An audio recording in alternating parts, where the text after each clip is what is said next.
Bismillahirrahmanirrahim. Assalamualaikum warahmatullahi wabarakatuh. Alhamdulillah wa kafa, wassalatu wassalamu ala habibil mustafa Sayyidina Muhammadin ahli tuqa wal wafa.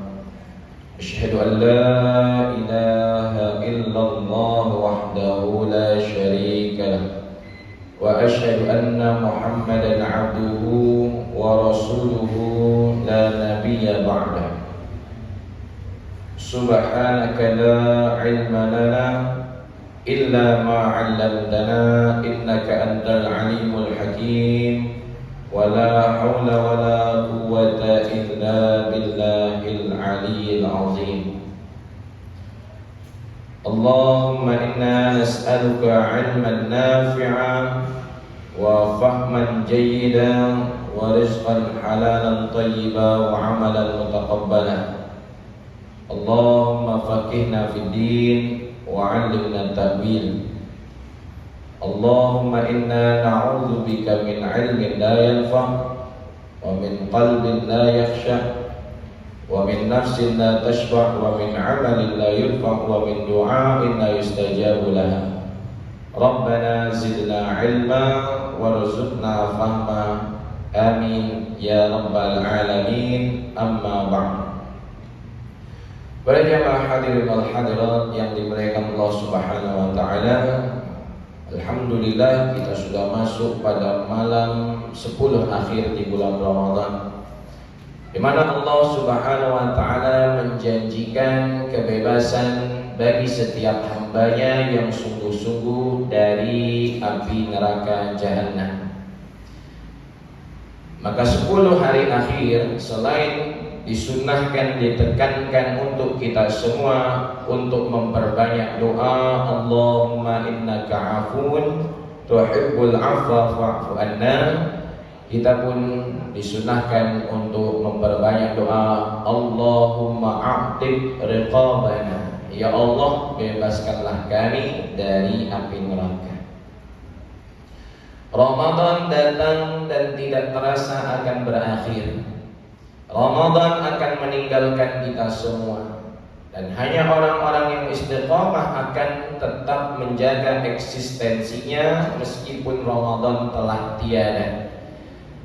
Allah Ta'ala berfirman, Innal ladzina qalu rabbuna Allah.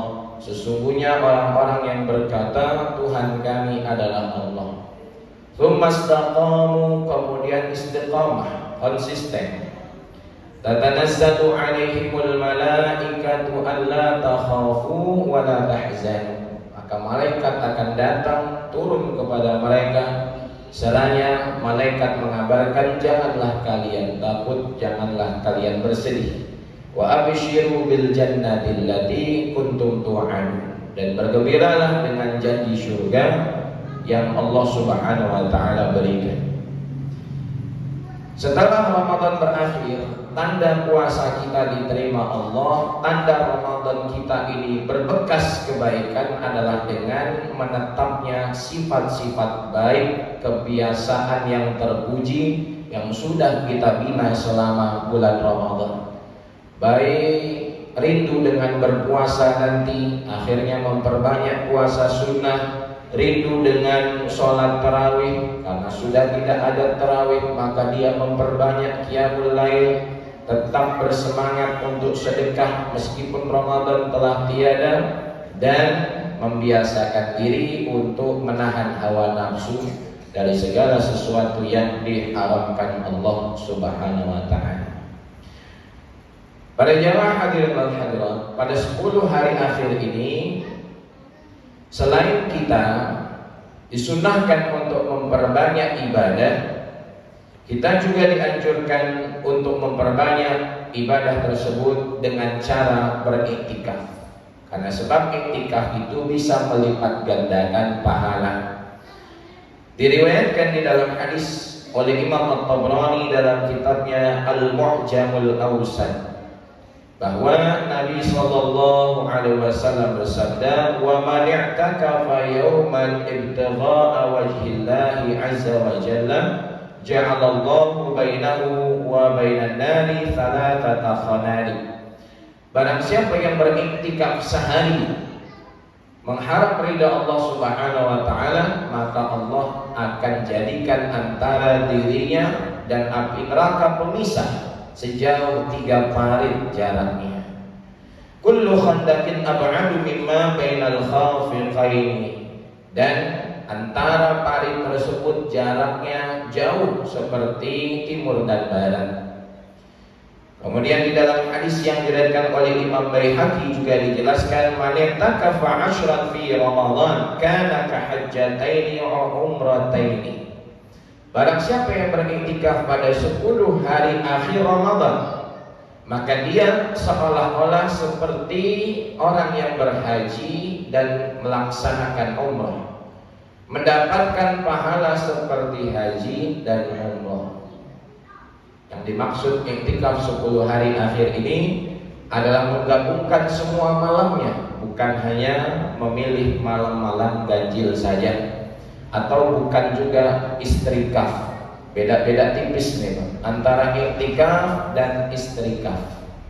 Istrikaf neng omah, istrikaf neng omah, iktikaf neng masjid. Kenapa Pak hari ini gak kelihatan di masjid? Saya iktikaf di sana, padahal istrikaf. Nah, kita akan bahas tentang keutamaan serta tata cara iktikaf ini. Jangan sampai iktikaf kita hanya berbuah kebiasaan, pindah tempat makan, pindah tempat tidur, tapi tidak bernilai ibadah.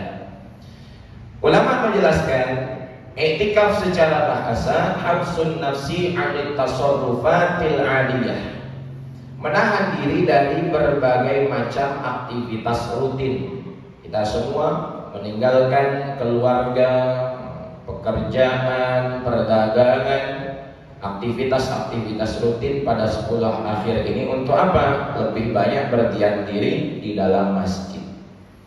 Secara istilah, ulama jelaskan muktun makhsusun li syakhsin makhsus fi makanin makhsus biniyatin makhsusun.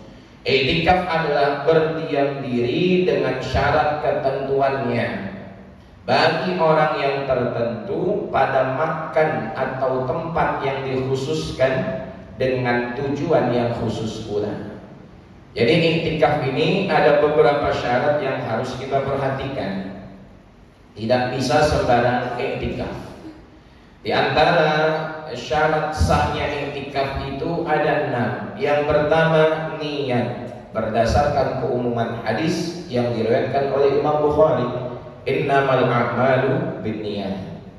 Sesungguhnya amal perbuatan itu sah bergantung dengan niatnya.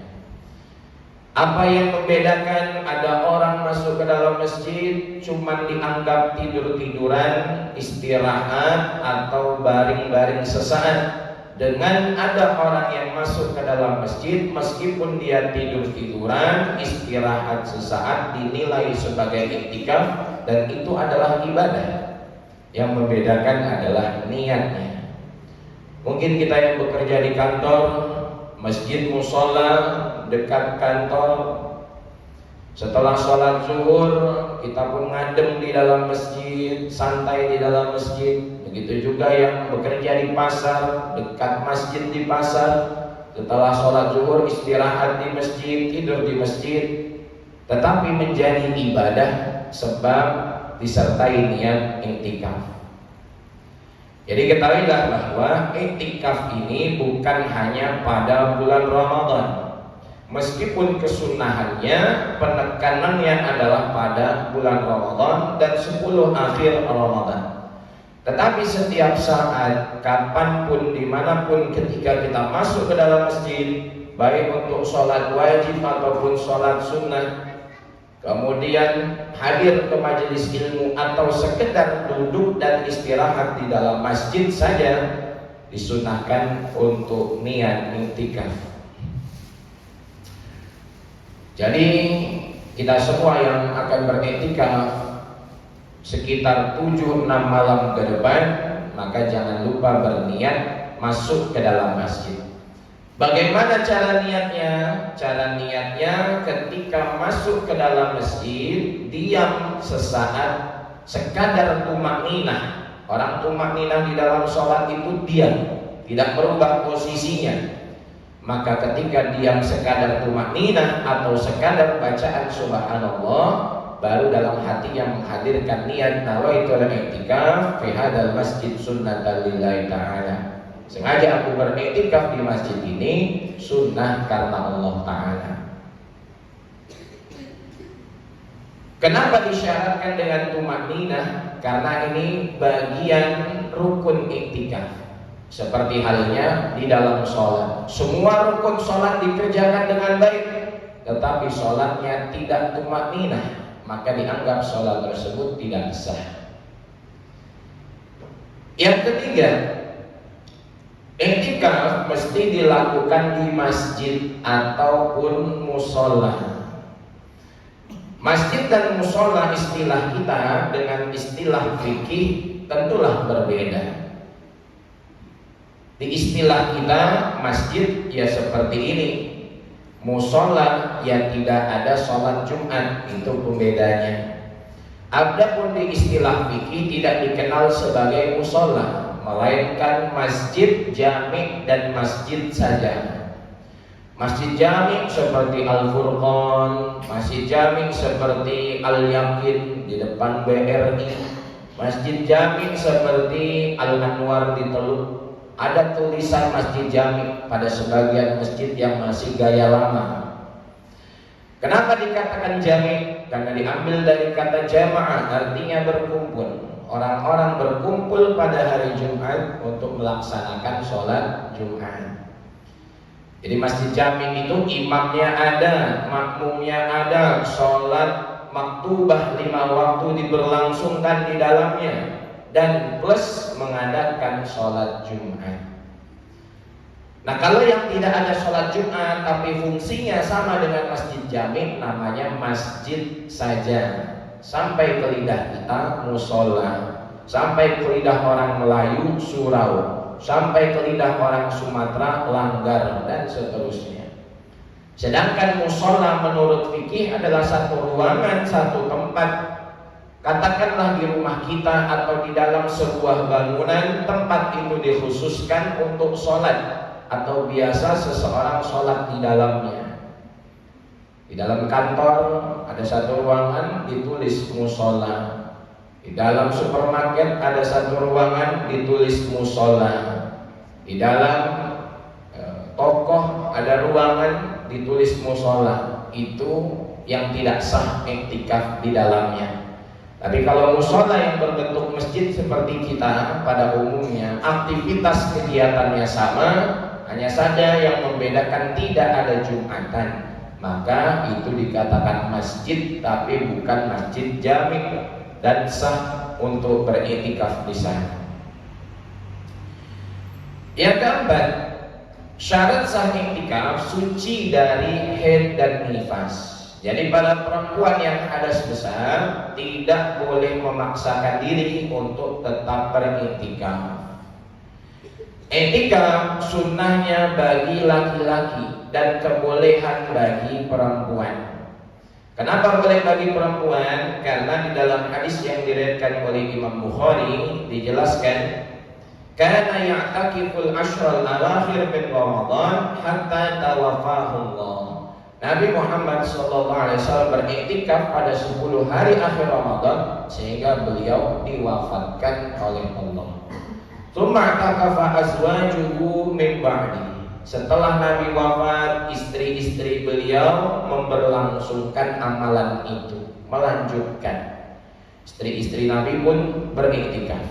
Maka iktikaf boleh bagi perempuan, tetapi kesunahan yang ditekankan adalah bagi laki-laki. Para jemaah sekalian, kenapa wanita haid dan nifas tidak boleh masuk ke dalam masjid? Karena masjid ini tempat yang suci, sedangkan darah itu najis. Ketika darah itu belum keluar, maka tidak dikatakan najis. Semua kita di dalam badannya ada darah, semua kita di dalam badannya ada kotoran. Maka ketika darah itu keluar, bukan sebab hari ini sudah canggih, pembalut tidak akan tembus sehingga boleh masuk ke dalam masjid, tetap tidak. Karena dalam mentaati perintah Allah, perempuan haid dan nifas itu bukan sebab darah yang dikhawatirkan menetes di dalam masjid, tetapi juga ada unsur ta'abbudi, sifat ibadah. Masuk logika kita amalkan, tidak masuk logika kita imani dan kita amalkan. Begitulah Islam. Jangan terlalu main logika, nanti menjadi orang liberal. Maka wanita haid dan nifas tidak boleh untuk beriktikaf. Selanjutnya, bagaimana laki-laki yang beriktikaf kemudian junub? Biasanya yang bujang atau yang sudah menikah tapi kurang istrinya. Iktikaf 10 hari full di dalam masjid, tidak pulang 10 hari 24 jam di dalam masjid. Rupanya malam itu bangun basah, maka cepat-cepat harus keluar masjid, tidak boleh melanjutkan tidurnya.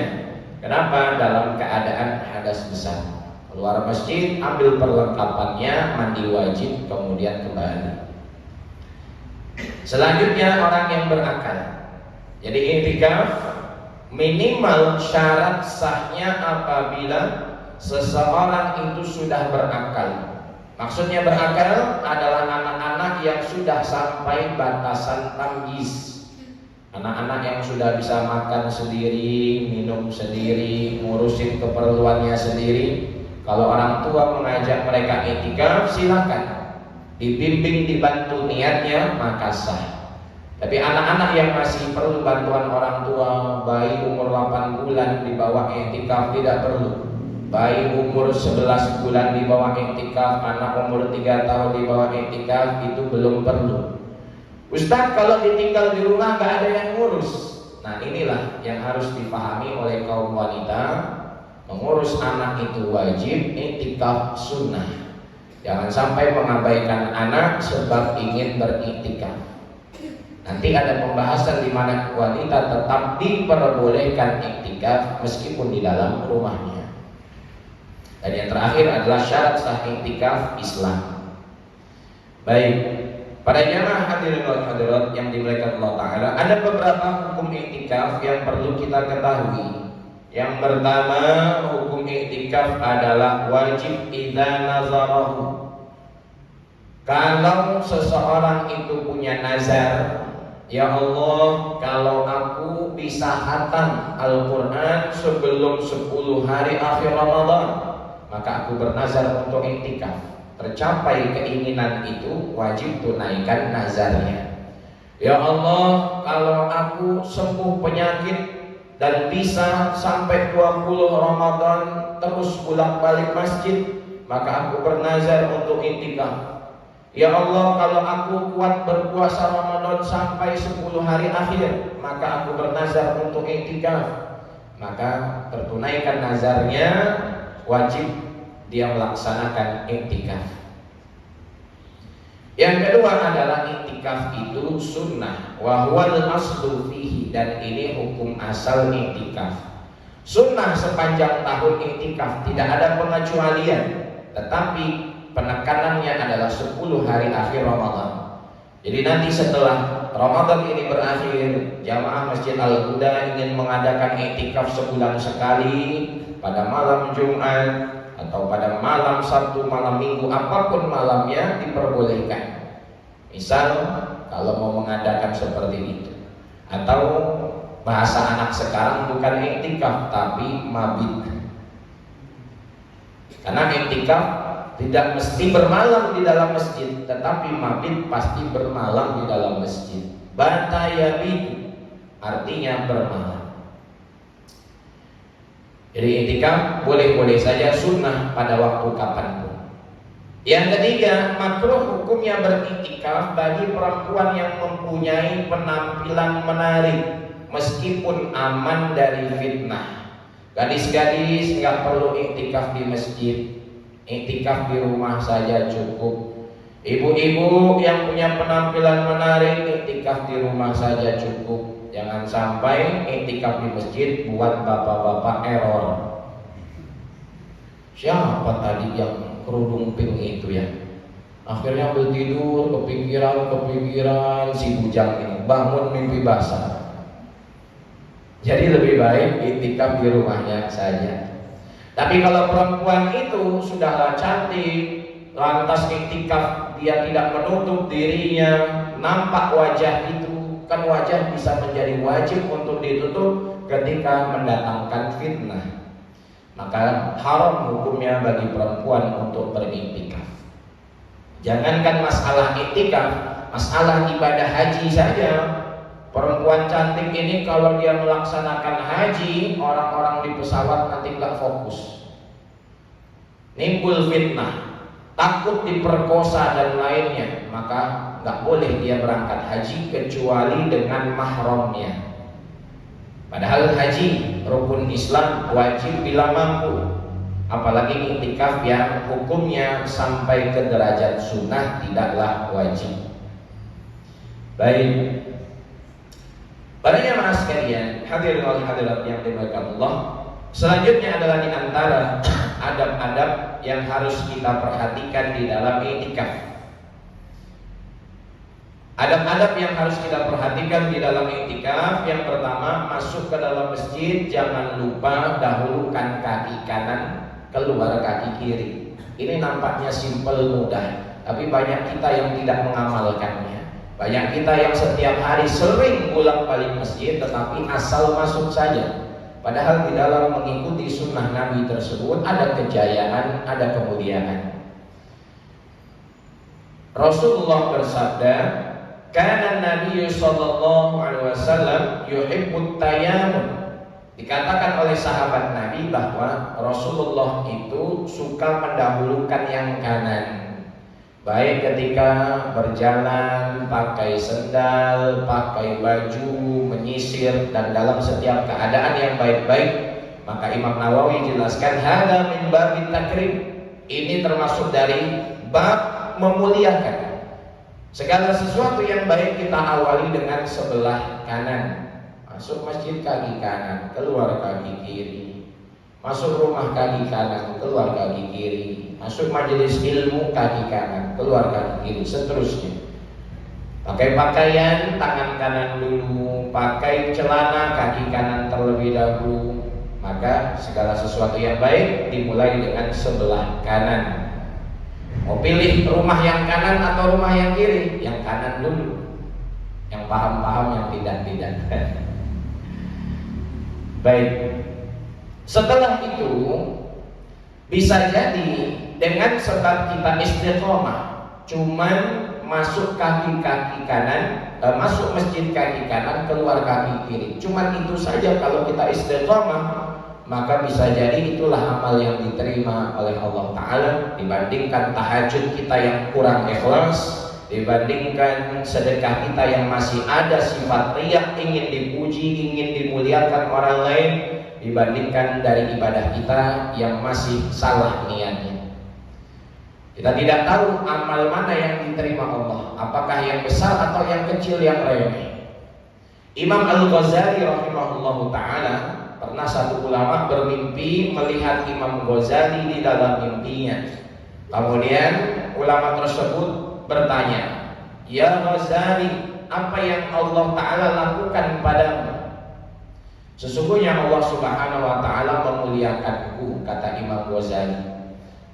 "Allah memuliakanku bukan sebab salatku, bukan sebab ilmuku, bukan sebab puasa sunnahku, tapi Allah memuliakanku sebab ketika aku sedang menulis satu kitab, ada seekor lalat yang hinggap di atas penaku, dan lalat itu meminum tinta penaku, sehingga aku pun diam dan tidak menggerakkan pena itu sampai lalat itu kenyang dari minum. Itulah yang membuat Allah menerima amalku." Sekelas Imam Ghazali. Jadi jangan kita anggap remeh amal yang kecil ini. Justru amal yang kecil ini bisa menyebabkan kita mendapatkan rahmat Allah. Masuk kaki kanan, keluar kaki kiri. Setelahnya disunnahkan sholat tahiyat masjid. Idza dakhala ahadukumul masjida fala yajlis. Apabila salah seorang kalian masuk ke dalam masjid, janganlah dia duduk hatta yusalliya raka'atain, sehingga sholat 2 rakaat. Tahiyat masjid dianjurkan setiap masuk ke dalam masjid. Nah, kita yang i'tikaf pastikan keluar masuk masjid. Baik keluar untuk makan sahur, masuk lagi, keluar batal wudu, masuk lagi, keluar pergi ke tandas, masuk lagi. Maka dari situ setiap masuk ke dalam masjid disunnahkan tahiyatul masjid. 10 kali masuk, 10 kali tetap dianjurkan tahiyatul masjid. Jadi bukan awalnya saja.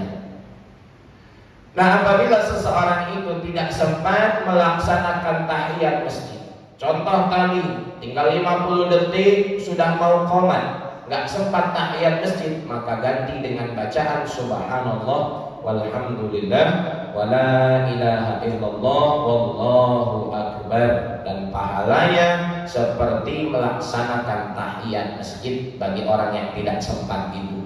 Dijelaskan oleh Imam Al-Abulais As-Samarqandi dalam kitabnya Tanbihul Ghafilin bab kemuliaan masjid. Selanjutnya, jangan lupa masuk ke dalam masjid ada 3 doa yang disunnahkan. Yang pertama, Allahumma ftahli abwaaba rahmat. Ya Allah, aku meminta kepadamu untuk membukakan pintu-pintu rahmat. Masuk ke dalam masjid, doa yang kedua, hadis riwayat Abu Dawud. A'udzu billahil azim wa biwajhihil karim wa sultanihil qadim minasyaitonir rajim. Setelah itu baru bersolawat kepada Nabi Muhammad sallallahu alaihi wasallam.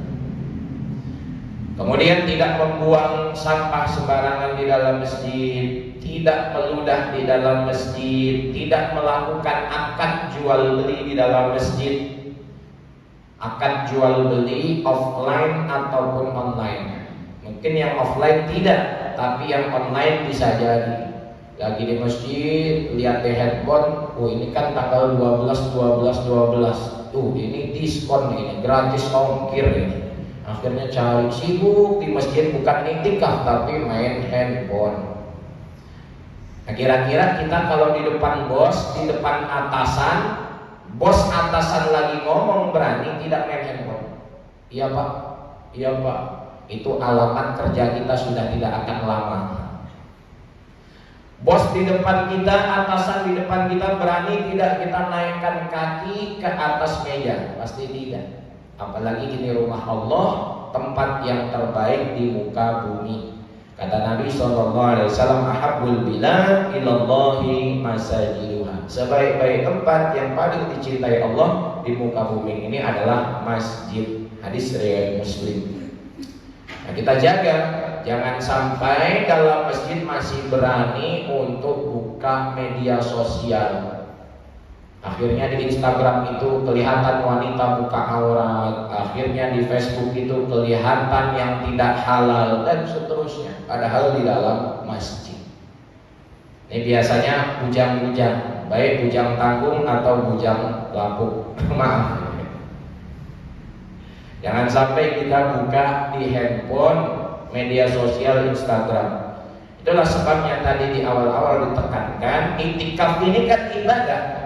Tapi jangan sampai hanya pindah tempat tidur, pindah tempat makan. Ngobrol agama, Ustaz kami kan ngobrol agama. Iya, 15 menit pertama. Setelah ngobrol agama habis, bahannya pun habis. Kedua, nyambung ke politik. Jadi gimana? Siapa nyoblos siapa tahun ini kan? Akhir ngobrol politik, udah agak malam ganti. Ngobrol tentang suami istri, akhirnya nggak iktikaf. La baca Quran, la sholat sunnah, wala zikir. Akhirnya ngobrol sampai pagi. Ya, hati-hati, tipuan setan banyak ketika iktikaf. Awalnya memang kata setan udah ngobrol agama aja. Akhirnya 15 menit pertama bertahannya. Setelahnya ngobrol yang lain-lain, muter ke sana, muter ke sini, sampai ngobrol harga minyak, harga beras dan lain-lain.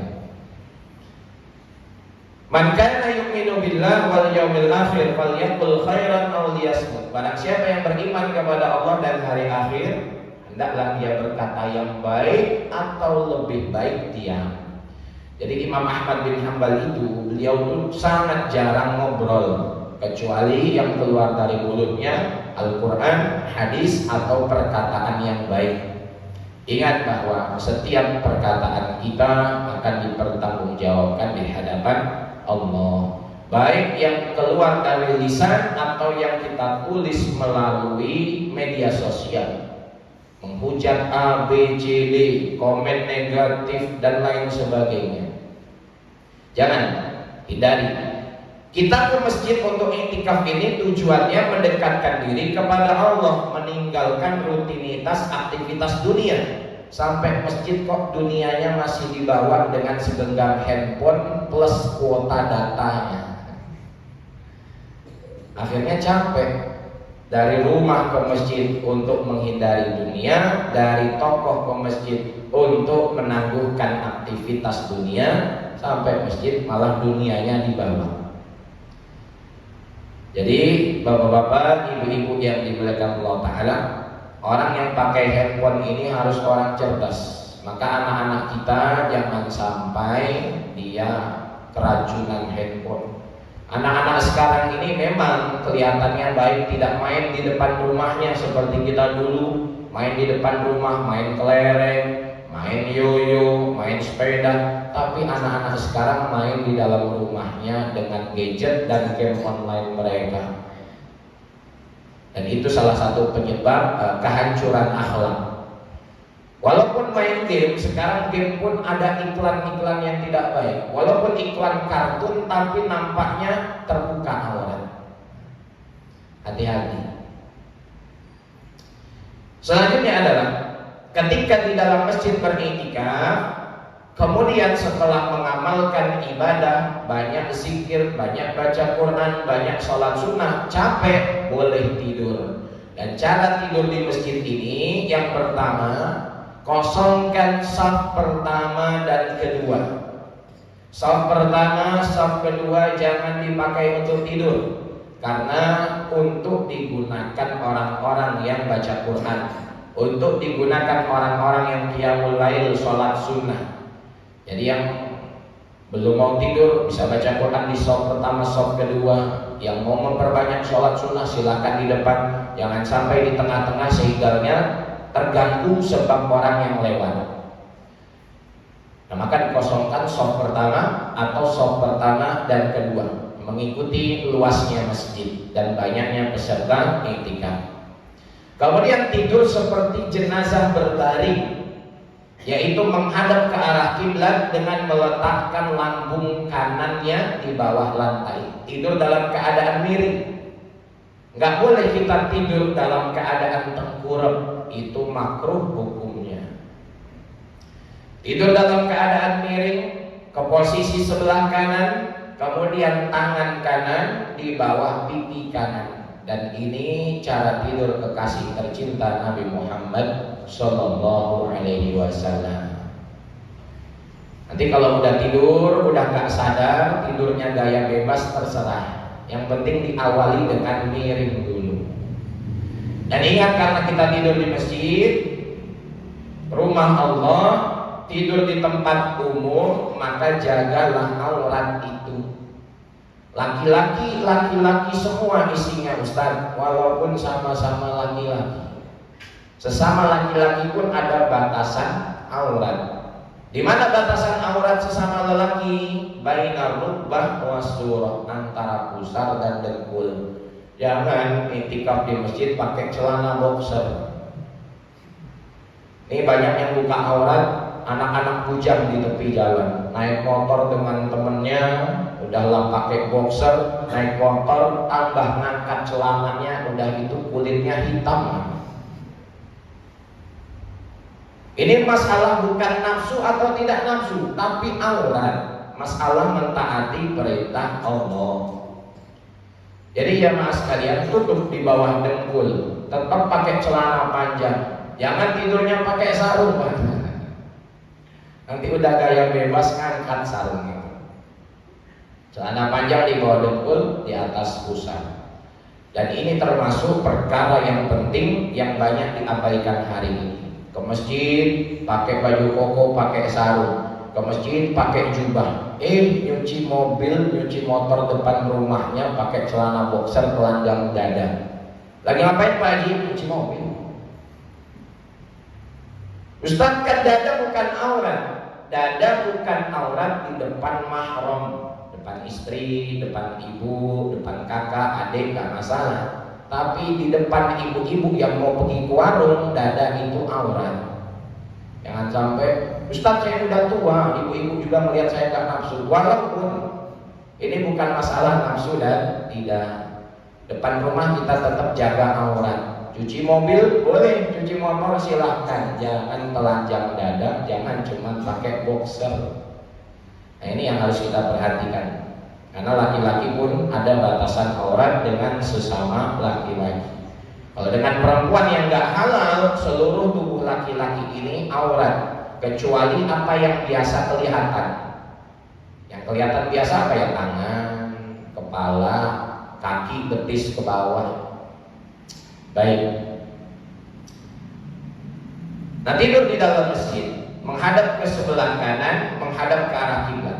Selanjutnya tidak diperbolehkan menjulurkan kaki ke arah kiblat. Hadza min babil adab. Ini termasuk dari bab adab. Menjulurkan kaki ke arah kiblat itu dilarang. Kalau kita orang yang bertakwa, meskipun larangan itu tidak bersifat haram, hanya menyelisihi adab, maka kita betul-betul memuliakan rumah Allah Subhanahu wa ta'ala. Jadi kalau yang mau tidur, yang pertama posisinya seperti jenazah tadi, miring menghadap ke arah kiblat, atau kalau tidak bisa, yang kedua kepalanya dihadapkan ke arah kiblat, kakinya ke sana. Jangan kaki yang menghadap ke arah kiblat. Dan jangan tidur di bagian pengimaman. Ada kisah yang tidur di bagian pengimaman, subuhnya gak ada Pak, pindah ke kubah masjid. Cerita kakek nenek zaman dulu gitu. Kemudian tidak mengangkat suara di dalam masjid, tidak bercanda di dalam masjid, tidak berbicara dunia di dalam masjid. Sekiranya sangat penting, katakan ngangkat telepon yang harus kita jawab dari atasan. Keluar dari masjid, maka angkat di luar. Jangan ngobrol dunia di dalam masjid. Makanya di sebagian masjid-masjid Arab itu ada tulisan kalamud dunia haram, kalamud dunia mamnu. Ngobrol dunia di dalam masjid dilarang. Karena kalau di masjid aja sih kita sudah ngobrol dunia, malah memperbanyak obrolan-obrolan dunia, apalagi di luar masjid. Bahkan seorang ulama ketika dipanggil oleh pembantunya, hamba sahayanya, beliau tidak menyaut dari dalam masjid tetapi keluar dan berkata, ada apa kau memanggil saya? Seperti itu. Dan jangan kita melaksanakan sholat di tempat orang yang biasa lewat. Nah kadang-kadang ini juga yang kita perhatikan, melaksanakan sholat sunnah, qobliyah, ba'diyah, sholat sunnah. Maka yang pertama ambil shaf-shaf terdepan. Yang kedua, kalau shaf ke depan udah penuh, ambil shaf yang kanan kiri. Jangan sholat di tengah, jangan sholat di sebelah pintu. Kalau shaf kanan kiri sudah penuh, ambil di belakang tiang, dijadikan sutroh tiang itu, pembatas. Kalau di belakang tiang sudah penuh, ambil sholat di belakang orang yang sholat, sehingga tidak mengganggu orang lalu lalang. Nah kemudian yang terakhir adalah tentang sunnah-sunnah iktikaf. Sunnah iktikaf ini diantaranya yang harus kita perhatikan sehari penuh. Jadi kalau bisa sehari 24 jam, ini yang paling sempurna. Kalau tidak bisa, ya seperti kita ngalong atau istilahnya cuma malam saja, tidak ada masalah. Kemudian dalam keadaan puasa, nanti setelah Ramadan kalau masih mau iktikaf dengan agenda yang ditentukan, ambil hari-hari sunnah puasa sambil berpuasa sunnah iktikaf. Dan meninggalkan hal-hal yang dimakruhkan, meninggalkan yang tidak bermanfaat. Adapun yang membatalkan iktikaf adalah satu, berhubungan suami istri, pulang maka batal iktikafnya. Yang kedua, haid dan nifas bagi perempuan. lagi tidur jam 2 malam itu keluar darah haid, maka cepat-cepat pulang, batal iktikafnya. Yang keluar tanpa alasan, seperti keluar bukan alasan syar'i ya, seperti keluar untuk ngangkat telepon, itu kan masih bisa ditunda. Keluar untuk buang air kecil, buang air besar, nggak ada kaitannya dengan ibadah. Jadi pas keluar itu kan iktikafnya batal, maka masuk ke dalam masjid, perbarui kembali niat iktikafnya. Setiap masuk ke dalam masjid dari melakukan hal-hal yang bukan ibadah, maka perbarui kembali niat iktikafnya. Mudahnya seperti itu. Nah, ini diantara perkara yang harus kita perhatikan tentang iktikaf. Dan yang terakhir, perempuan jika tidak iktikaf di masjid atau musola, di rumahnya saja. Katakan di rumahnya itu ada musolanya, atau di rumahnya itu dalam kamarnya biasa dia sholat di sana. Nah, menurut mazhab Hanafi, dijadikan musola tempat sholatnya, sejadahnya yang biasa dia sholat di kamarnya sebagai tempat iktikaf, maka sah. Dan ini pendapat yang kuat dalam mazhab Hanafi, bisa diterapkan. Mengingat di akhir zaman ini banyak kriminalisasi, apalagi kalau perempuan berangkat malam, pulang pagi, subuh, takut banyak hal-hal yang tidak diinginkan, maka lebih baik di rumahnya saja. Dan para suami dan para istri, anak-anak yang menyiapkan keperluan iktikaf bagi orang tuanya, istri yang menyiapkan baju, alat-alat iktikaf bagi suaminya, maka istri tersebut pun mendapatkan pahala iktikaf. Jadi bagi perempuan itu mudah dapat pahala. Cukup bantu suami untuk beramal soleh, cukup bantu suami untuk memperbanyak ketaatan kepada Allah. Kalaupun perempuan ini hanya melaksanakan yang wajib saja, katakanlah dia sholatnya cuma 5 waktu aja, sholat sunnah gak sempat. Kenapa? Sibuk ngurus anak. Katakan perempuan ini cuma puasa Ramadan saja, puasa sunnah nggak sempat. Kenapa? Sibuk melayani suami. Katakan perempuan ini nggak sempat dengan ibadah sunnah, dengan ibadah wajib saja, dia akan masuk ke dalam surga, diberikan pilihan dari pintu mana dia mau masuk. Dengan catatan, selagi perempuan itu taat kepada Allah dan Rasulnya dan mentaati suami yang tidak bertentangan dengan syariat. Jadi suami yang sedikit lebih ekstra harus memperbanyak ibadah untuk meraih surga Allah Ta'ala. Dan dalam posisi yang lain suami memiliki tanggung jawab lebih besar. Inilah terkait tentang iktikaf. Jadi yang kemarin-kemarin masih keliru, belum benar iktikaf kita, cuma pindah tempat tidur, pindah tempat makan, mulai dari nanti malam ganjil ke-23, kita perbaiki, kita luruskan, maka kita sempurnakan yang kurang-kurang. Wallahu ta'ala a'lam bishawab. Baik, kalau ada pertanyaan dari jamaah terkait materi ataupun masalah zakat kemarin yang belum jelas, dipersilahkan. Zakat fitrah ataupun zakat mal, silahkan.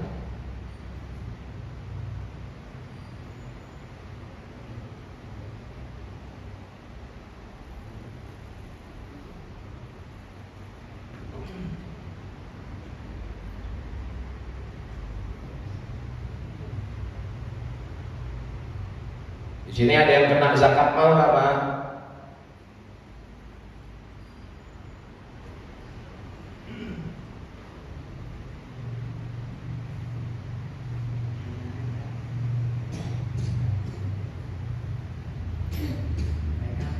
Ya, silakan Pak.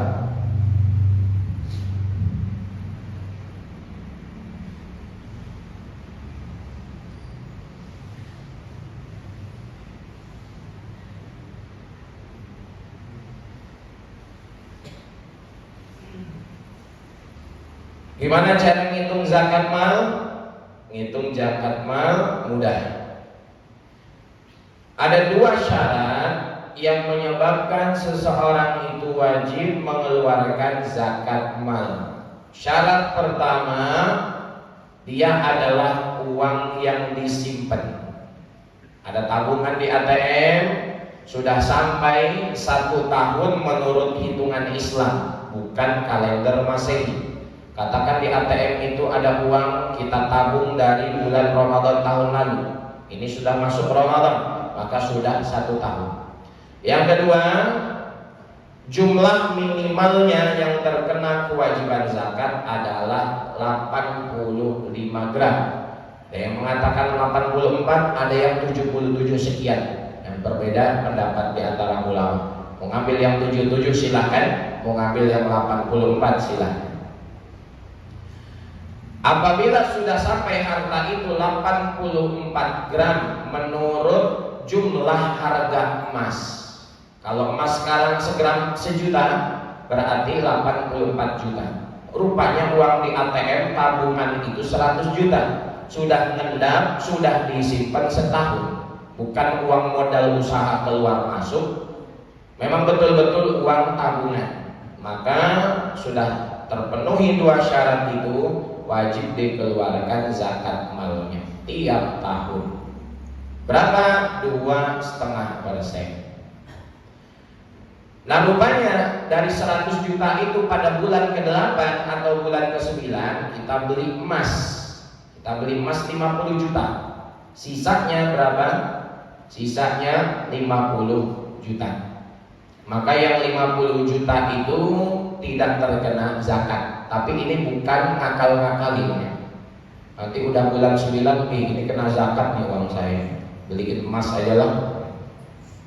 Maka tidak terkena zakat. Akhirnya kita beli emas 50 juta. Akhirnya 2-3 bulan berikutnya dapat rezeki 50 juta lagi beli emas. Akhirnya emas itu ada 100 gram. Maka dari emas itu 100 gram kita tabung hari itu, kita simpan emas itu. Maka dari hari itu bermula waktu hitungan zakatnya sampai tahun depan pada bulan dan tanggal Islam yang ditetapkan.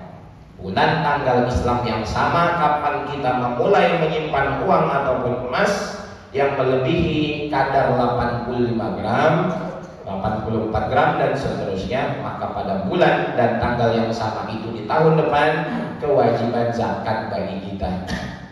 Itu zakat mal. Kemudian zakat tijarah, zakat perdagangan. Saya beli rumah harga 4 miliar, tidak terkena zakat. Tapi saya beli rumah harga 4 miliar, per tahun saya sewakan 30 juta, 40 juta.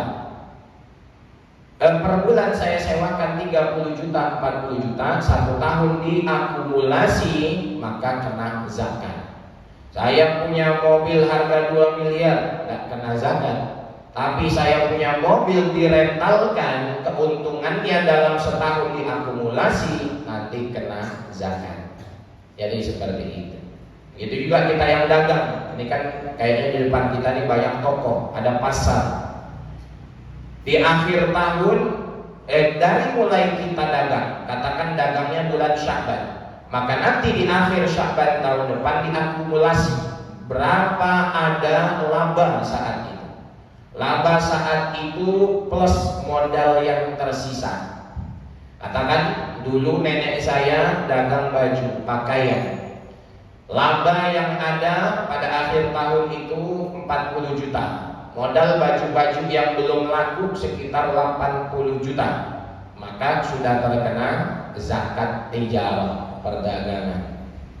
Tapi kalau tokohnya, etalasenya, patung-patung untuk bajunya, atau kalau yang punya bengkel las pagar, alat lasnya, mobil pick upnya, itu enggak dihitung sebagai modal. Ada yang nanya Pak? Iya. Assalamualaikum warahmatullahi wabarakatuh.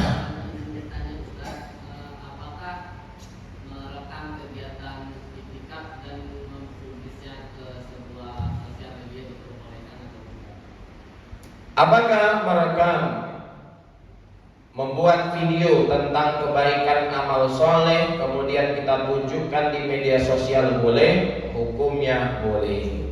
Selagi tidak ada larangan dalam Al-Quran dan hadis ataupun larangan dari para ulama, hukum asal sesuatu itu boleh. Adapun kembali kepada niatnya, masalah pahala, apakah dia publis dia tunjukkan ke orang untuk sebagai motivasi, atau untuk sebagai penyemangat, atau untuk sebagai unjuk gigi saya ini orang soleh. Kalau min babi riya, termasuk riya ataupun sum'ah, maka akan menggugurkan pahalanya. Jadi hari ini kegiatan kebaikan itu juga perlu diposting. Berapa banyak orang yang mempublikasikan maksiatnya. Ada yang punya diskotik, dia iklankan diskotiknya. Ada yang punya toko minuman keras, dia iklankan minuman kerasnya. Ada yang jual beli wanita, dia iklankan maksiatnya, perzinahannya. Kalaulah orang yang bermaksiat sungguh-sungguh dengan maksiatnya, kenapa orang yang taat kepada Allah malas-malas dengan ketaatannya? Jadi silahkan publikasi, dan kita tidak boleh menjudge, kita tidak boleh menghakimi orang yang memposting satu kebaikan itu adalah riya. Tidak. Riya itu takarannya untuk diri kita sendiri, bukan untuk menghakimi orang lain. Adapun ke orang lain kita baik sangka saja, kecuali memang jelas indikasi riya itu dengan mungkin dia memuji dirinya sendiri, perkataannya yang sombong dan seterusnya. Ada yang nanya, Pak? Iya. Masalah Zakat apa? Darah. Kalau kita masih berwudu, kita bersolat, tiba-tiba kita digigit nyamuk. Nah, kita bunuh nyamuk kan ada darah. Iya. Wudu kita enggak. Baik. Darah itu termasuk najis. Darah najis apabila dia sedikit dimaafkan. Apabila banyak tidak dimaafkan. Maksudnya gimana? Mau sholat, atau katakan bahkan di dalam sholat, lagi sholat ada nyamuk lewat, gigit pipinya sakit, ditepuk nyamuk itu, nyamuk gak kena, yang pecah jerawatnya, seletak, pecah jerawat, darah keluar, maka darah sedikit dimaafkan. Kalau kena pakaian ataupun kena kulit, kena badan.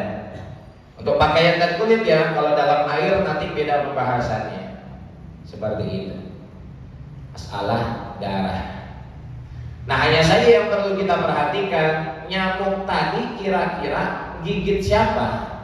Apakah darah itu darah kita atau darah orang lain? Kalau nyamuk itu gigit kita, memang kita yakin itu darah kita, gak ada masalah. Maka tidak perlu dicuci pun kalau tidak memungkinkan, tapi sebaiknya tetap dicuci, dibersihkan. Tapi kalau nyamuk itu baru nempel langsung kita pukul, belum kita tahu bahwa dia gigit kita, keyakinan kita ini kayaknya darah orang. Tadi ada yang tidur iktikaf badannya agak besar, kayaknya dia yang digigit. Maka langsung kita cuci darah tersebut. Begitulah keadaan sahabat Umar bin Khattab radhiyallahu taala anhu setelah ditikam oleh Abdurrahman ibnu Muljam. Sahabat Ali radhiyallahu taala anhu. Jadi sahabat Ali itu setelah ditusuk oleh seorang khawarij yang bernama Abdurrahman ibnu Muljam, sahabat Ali itu masih melaksanakan sholat meskipun darah mengalir di badannya. Nah, kalau darah sendiri nggak ada masalah. Misalnya lagi sholat ada lukanya dan seterusnya, itu tidak masalah. Selagi dia dikit masih dimaafkan, ditoleransi syariat. Wallahu ta'ala a'lam bishawab. Mudah-mudahan bermanfaat. Ada baiknya nanti kita akan sambung kajian dengan fikih yang lebih intensif lagi, mulai dari bab thaharah, bahas tentang air, wudu, tayamum, mandi besar, membersihkan najis, dan tentang orang yang berhadas. Masuk ke bab sholat, bahas seputar sholat, syaratnya, kesunahannya, rukunnya, adabnya yang membatalkan sholat, sholat wajib, sholat sunnah. Nanti masuk ke bab yang lain, sehingga kajian kita bisa lebih teratur seperti silabus. Jadi ada target menghatamkan setiap bab-bab tersebut. Terima kasih banyak kepada jamaah sekalian yang sudah hadir dan mendengarkan. Mudah-mudahan bermanfaat. Semoga Allah Subhanahu wa taala berikan kita taufik dan hidayah untuk sama-sama bisa mudah mengamalkan dan menyampaikan.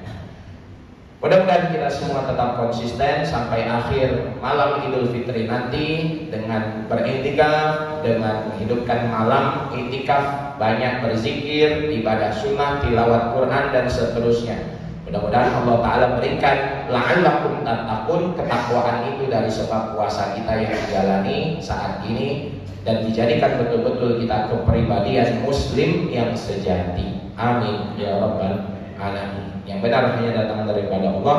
Kesalahannya, perkataan ataupun perbuatan yang tidak sesuai, mohon dimaafkan, mohon dimaklumi.